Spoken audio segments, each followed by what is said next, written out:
കേന്ദ്ര സർക്കാരിന്റെ പുതിയ തൊഴിലുറപ്പ് പദ്ധതിയായി ബിബി ജിറാംജി ബോധവൽക്കരണത്തിനായി പ്രത്യേക ഗ്രാമസഭകൾ ചേരാൻ കേന്ദ്ര നിർദ്ദേശം. 26-ന് എല്ലാ ഗ്രാമപഞ്ചായത്തിലും ഗ്രാമസഭകൾ ചേരാൻ ചീഫ് സെക്രട്ടറിമാർക്ക് കേന്ദ്രം കത്തയച്ചിട്ടുണ്ട്. കൂടുതൽ വിവരങ്ങളുമായി ദില്ലിയിൽ നിന്ന് വൈശാഖ് ആര്യനാണ് ചേരുന്നത്. വൈശാഖ്, പാർലമെന്റിൽ വലിയ പ്രതിഷേധം നടന്നു, പക്ഷേ അത് ബില്ലായി വന്ന് നിയമമായി കഴിഞ്ഞപ്പോൾ ഇനി അതിന്റെ മുന്നോട്ടുള്ള നടപടികളാണ് കേന്ദ്രം ആലോചിക്കുന്നത്. ഒരു വശത്ത് പ്രതിഷേധം നടക്കുമ്പോൾ ഇപ്പോൾ ചീഫ് സെക്രട്ടറിമാർക്കുള്ള നിർദ്ദേശം എന്താണ്?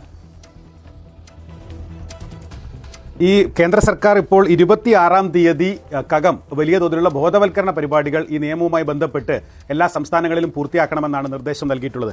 അത് വിവേക് ഭരദ്വാജ് പഞ്ചായത്ത് രാജ് വകുപ്പിന്റെ സെക്രട്ടറിയും ശൈലേഷ് കുമാർ സിംഗ് ഗ്രാമവികസന വകുപ്പിന്റെയും സെക്രട്ടറിയാണ് ഇപ്പോൾ എല്ലാ ചീഫ് സെക്രട്ടറിമാർക്കും ഒരു കത്തായിട്ട് അയച്ചിട്ടുള്ളത്. അതിൽ 3-4 നിർദ്ദേശങ്ങളാണ് കൊടുത്തിട്ടുള്ളത്. അതായത് ഈ പുതിയ നിയമവുമായി ബന്ധപ്പെട്ട കാര്യങ്ങൾ ആളുകളിലേക്ക് പരമാവധി എത്തിക്കുന്നതിന് വേണ്ടി ഡിസംബർ 26-ാം തീയതി എല്ലാ ഗ്രാമപഞ്ചായത്തുകളിലും ബോധവൽക്കരണ പരിപാടികൾ, സ്പെഷ്യൽ ഗ്രാമസഭകൾ ചേരണം എന്നാണ് നിർദ്ദേശിച്ചിട്ടുള്ളത്. ഈ ഒരു പരിപാടിയിൽ എല്ലാ ഗ്രാമവാസികളും, തൊഴിലാളികളും, സ്ത്രീകളും, SC/ST വിഭാഗക്കാർ ആയിട്ടുള്ള ആളുകളും അതുപോലെ തന്നെ മറ്റ് പിന്നാക്ക വിഭാഗക്കാരും എല്ലാം തന്നെ ഈ ഒരു പരിപാടിയിൽ പങ്കെടുപ്പിക്കണം എന്നൊരു നിർദ്ദേശമാണുള്ളത്.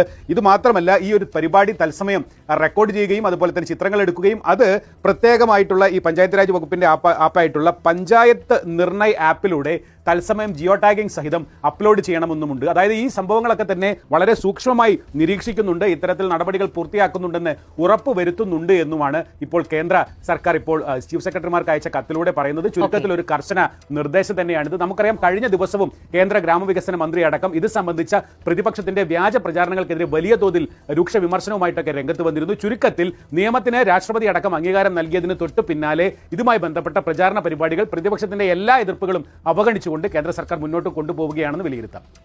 ശരി, വൈശാഖാണ് വിവരങ്ങൾ നൽകിയത് ദില്ലിയിൽ നിന്ന്.